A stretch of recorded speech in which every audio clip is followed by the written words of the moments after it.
Bismillahirrahmanirrahim. Selamat sore Bapak Ibu. Mohon maaf saya pada sore hari ini tidak bisa mengisi secara langsung karena berbenturan dengan kegiatan lainnya. Tapi untuk penyampaian materi pada sore hari ini saya harapkan bisa berjalan tetap dengan secara efektif. Oke, pada sore hari ini kita akan mendiskusikan terkait dua topik. Topik yang pertama yang akan saya bahas adalah mengenai Early Warning Scoring System atau EWSS. Mungkin Bapak Ibu di sini sudah sering mendengar istilah ini, terutama selama masa pandemi ini yang sering disampaikan oleh webinar-webinar PPNI. Jadi untuk topik ini saya hanya merefresh. Oke, kita mulai.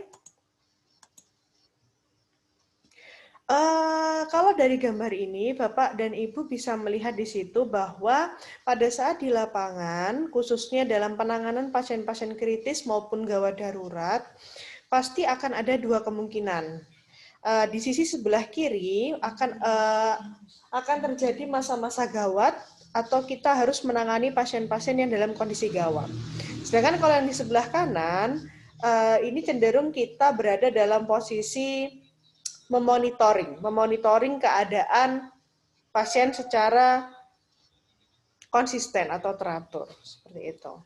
Oke, kalau kita bicara tentang EWSS, Early Warning Scoring System, maka tidak bisa kita lepaskan dari yang namanya cardiac arrest. Karena cardiac arrest ini adalah salah satu kondisi yang dekat dengan kematian dan sering sekali kita temukan di ruang-ruangan kritis. Dan kalau kita berbicara tentang cardiac arrest, maka harus ada dua hal yang harus diperhatikan di sini. Yang pertama adalah dengan cara mendeteksi atau mencegah terjadinya cardiac arrest. Nah, bagaimana kita bisa mencegah terjadinya cardiac arrest? Yang pertama adalah dengan cara mendeteksi perburukan kondisi pasiennya.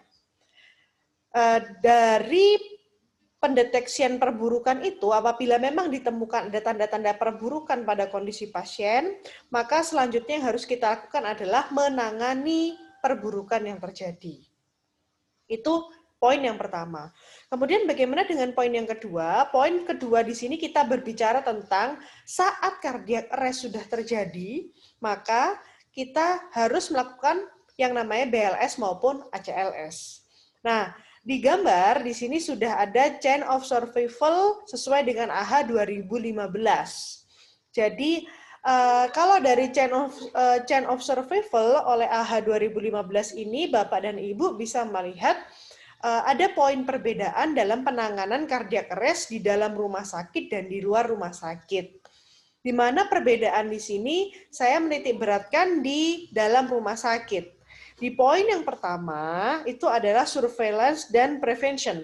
Artinya apa yang harus dilakukan pada saat kita menangani pasien cardiac arrest di setting in hospital atau di dalam rumah sakit. Di in hospital yang harus dilakukan adalah pendeteksian dini dan juga pencegahan kondisi cardiac arrest. Jadi harapannya kalau pasien sudah ada di dalam in hospital atau sudah dalam di rumah sakit, cardiac arrest-nya bisa dicegah supaya dia tidak terjadi dengan memperhatikan beberapa kemungkinan perburukan yang akan terjadi. Nah, fenomena tiba-tiba. Jadi ada sebuah penelitian yang menyebutkan bahwa pasien yang biasanya akan mengalami cardiac arrest itu biasanya 6-8 jam sebelumnya itu sudah menunjukkan tanda-tanda. Nah, tanda-tanda itu apa saja? Ada 6 tanda-tanda yang menunjukkan peningkatan kemungkinan cardiac arrest yang mengarah pada kematian pasien-pasien khususnya di ruang-ruang kritis atau di ruang-ruang seperti ICU atau CVCU. Yang pertama berkaitan dengan penurunan kesadaran. Kemudian yang kedua kehilangan kesadaran, hipoksia, dan takipneu. Nah, di sini yang paling berkaitan itu adalah terjadi hipoksia dan juga hipotensi pada pasien tadi. Jadi itu adalah beberapa warning atau beberapa tanda gejala yang biasanya terjadi 6-8 jam sebelum pasien mengalami yang namanya cardiac arrest. Di slide selanjutnya, di situ Bapak dan Ibu bisa memperhatikan apa saja yang harus kita perhatikan di situ. Nah, di 6-8 jam sebelum terjadi yang namanya cardiac arrest, biasanya akan terjadi perubahan pada tanda-tanda vital pasien. Di mana di kotak di sini, situ akan tampak mulai dari perubahan nadi, kemudian tekanan darah, nafas, kemudian ada gangguan di jalan nafas, saturasi oksigen yang turun, penurunan kesadaran, hingga penurunan urin. Yang artinya dalam mendeteksi kemungkinan cardiac arrest, ini adalah poin-poin yang harus kita perhatikan. Oke. Artinya dalam mendeteksi cardiac arrest itu yang harus dilakukan utama khususnya oleh nurse atau perawat adalah melakukan pemeriksaan TTV yang berkesinambungan. Tetapi beberapa penelitian menunjukkan bahwa monitoring TTV di lapangan, mungkin Bapak Ibu juga merasakan di lahan masing-masing berkaitan dengan tingginya beban kerja yang mengakibatkan kadangkala monitoring TTV ini tidak bisa dikerjakan secara maksimal. Maka harus ada istilahnya golden way atau jembatan keledai untuk mengantisipasi dan memudahkan kita dalam memprediksi perburukan pasien. Nah, solusi yang harus dibuat adalah standar.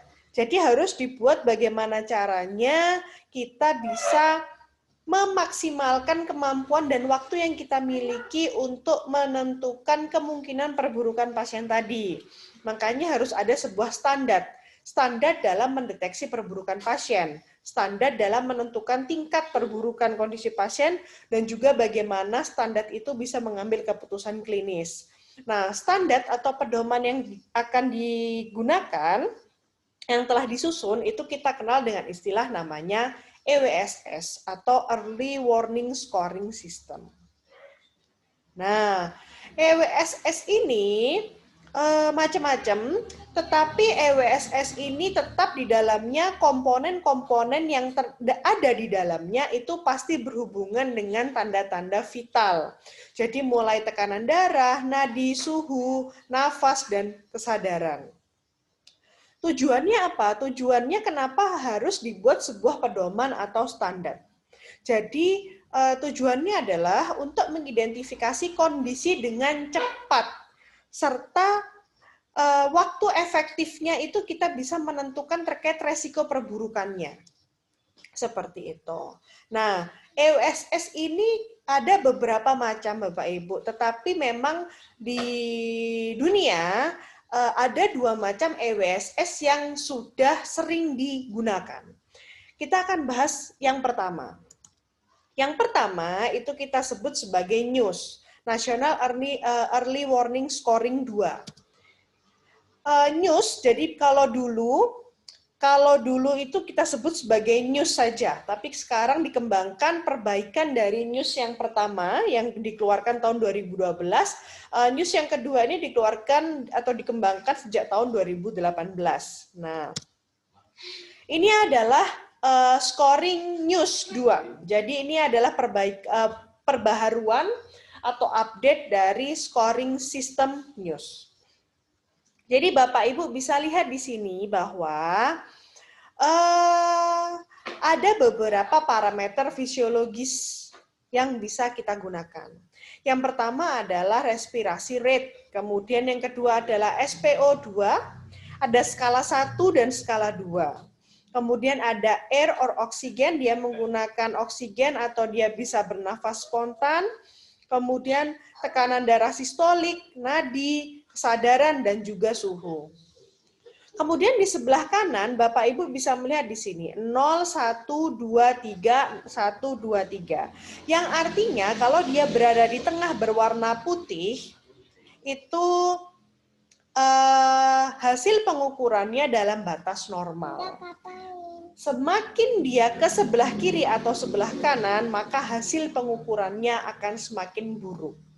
Cara membacanya bagaimana? Cukup mudah. Mungkin Bapak Ibu juga pernah melakukannya atau menggunakan Muse ini di rumah sakit atau tempat praktek Bapak Ibu masing-masing. Jadi kita tinggal perhatikan yang pertama, berapa respiration rate-nya. Jadi kita lihat berapa, kemudian kita tandai, kita lingkari. Kemudian SpO2 skala 1, SpO2 skala 2. Ini perbedaannya di mana? Jadi yang umum digunakan adalah saturasi oksigen skala 1. Untuk skala 2 ini biasanya digunakan pada kondisi-kondisi takipneu, pasien-pasien takipneu di mana sulit sekali untuk mencapai saturasi oksigen yang maksimal atau di atas 96. Maka kita boleh menggunakan di bawah standar 96 itu. Artinya kita boleh menggunakan SpO2 skala 2. Tapi ini sangat jarang digunakan dan harus benar-benar sesuai advice dokter sebelum kita menggunakan yang SpO2. Jadi mayoritas yang kita pakai adalah SpO2 skala 1. Kemudian air or oksigen, pasien tadi bisa bernafas spontan atau masih menggunakan bantuan nafas. Jadi kita bisa pilih kalau dia menggunakan bantuan nafas, kita pilih dibunderin di skornya. Kemudian tekanan sistoliknya berapa, kita cari, kita bunderi juga. Nadinya berapa, kita bunderi juga. Kemudian tingkat kesadarannya bagaimana? Apabila tingkat kesadarannya adalah sadar penuh, maka skornya akan 0. Sedangkan kalau dia mengalami consciousness atau bingung, kemudian dia hanya berespon saat verbal, kemudian hanya pada saat diberi rangsang nyeri, dan ataupun dia tidak berespon sama sekali, maka skornya adalah 3. Kemudian suhunya pun Bapak Ibu bisa lihat di sini. Kemudian, kalau dari semua komponen parameter ini sudah ketahuan berapa skalanya dan skornya berapa, Bapak Ibu tinggal jumlahkan saja. Seperti itu. Jadi cukup mudah dalam proses penggunaannya. Nah, setelah Bapak Ibu jumlahkan, selanjutnya adalah dalam menginterpretasi. Jadi dalam proses interpretasi itu ada beberapa kategori bacaan di Muse atau clinical response. Jadi kalau skornya 0, maka frekuensi monitoring yang harus kita lakukan adalah minimal 12 jam sekali. Kemudian kalau 1 sampai 4 itu adalah minimum 4 sampai 6 jam. Kalau ada skor 3 pada satu parameter, jadi contoh, misalkan yang lainnya skornya 0, 0, 0, 0. Tetapi tiba-tiba ada salah satu dari parameter lainnya ini yang skornya 3. Maka itu yang kita pakai. Minimal monitoringnya adalah 1 jam. Apabila skornya 5 atau lebih, maka monitoringnya juga 1 jam. Nah, jika lebih dari 7, maka monitoring harus dilakukan setiap jam. Nah, bagaimana artinya ini? Artinya seperti ini Bapak Ibu, pada saat dari parameter TTV, kita dapatkan skor Muse yang besar, maka monitoring frekuensi monitoring yang harus kita lakukan sebagai perawat pun harus lebih intens. Nah, artinya di sini akan memudahkan kita dalam memprioritaskan pasien, khususnya pada ruangan-ruangan ICU yang antara satu pasien dengan pasien lain tingkat ketergantungan atau tingkat monitoringnya itu berbeda. Pada saat kita mampu melakukan scoring Muse, itu akan membuat kita lebih nyaman dan tenang karena kita tahu pasien mana yang harus diprioritaskan atau lebih sering dilakukan monitoring. Seperti itu. Nah, itu adalah komponen Muse. Lalu bagaimana dengan yang kedua di komponen Muse? Jadi, selain Muse, ada juga jenis EWSS lain yang kita kenal dengan istilah MIUS. Bedanya di mana? Perbedaannya adalah dari komponen parameter yang ada di dalamnya. Kalau dibandingkan keefektifannya bagaimana? Keduanya sama-sama terbukti efektif dan reliable untuk digunakan dalam menentukan frekuensi atau perburukan kondisi pasien khususnya di ruangan-ruangan ICU. Sama saja. Jadi terserah misalkan Bapak Ibu mau menggunakan parameter NIUS atau MIUS di ruangan atau di ICU rumah sakit Bapak Ibu masing-masing, itu terserah. Nah, sekarang kita bahas yang MIUS. Jadi kalau tadi NIUS lebih banyak komponennya, kalau MIUS di sini komponennya hanya ada 5. Mulai dari nafas, nadi, tekanan sistolik, kemudian tingkat kesadaran, dan juga suhu. Cara membacanya pun hampir sama dengan NIUS tadi. Jadi Bapak Ibu tinggal menentukan berapa skor TTV-nya, dia masuk di scoring yang mana. Kemudian Bapak Ibu bisa jumlahkan secara total, kemudian Bapak Ibu bisa lihat di sini. Dari skor semua parameter di sini totalnya berapa, dia masuk di warna apa? Hijaukah, kuningkah, orangekah, atau merahkah? Artinya sama seperti news tadi, semakin besar angka, maka semakin sering frekuensi monitoringnya. Nah, ini adalah frekuensi monitoring yang harus dilakukan kalau kita menggunakan scoring news. Kalau 0 sampai 1 maka observasinya tiap 8 jam, 2 sampai 3 kurang lebih 2 jam. Kalau 4 sampai 5 pengkajian terus-menerus setiap jam. Kalau lebih dari 6 harus diaktifkan yang namanya code blue. Dokter jaga dan dokter penanggung jawab semuanya harus berkolaborasi dan mempersiapkan kemungkinan-kemungkinan yang akan dilakukan atau terjadi pada pasien tadi. Nah, itu adalah yang saya sampaikan pada sore hari ini. Jadi kalau kita bicara tentang EWSS, ada 2 jenis EWSS yang paling sering digunakan. Yang pertama adalah NIUS, MIUS. Tergantung indikator mana yang Bapak Ibu lebih sukai. Cuman kalau di Indonesia biasanya lebih cenderung yang NIUS. Oke, terima kasih. Semoga bermanfaat. Wassalamualaikum warahmatullahi wabarakatuh.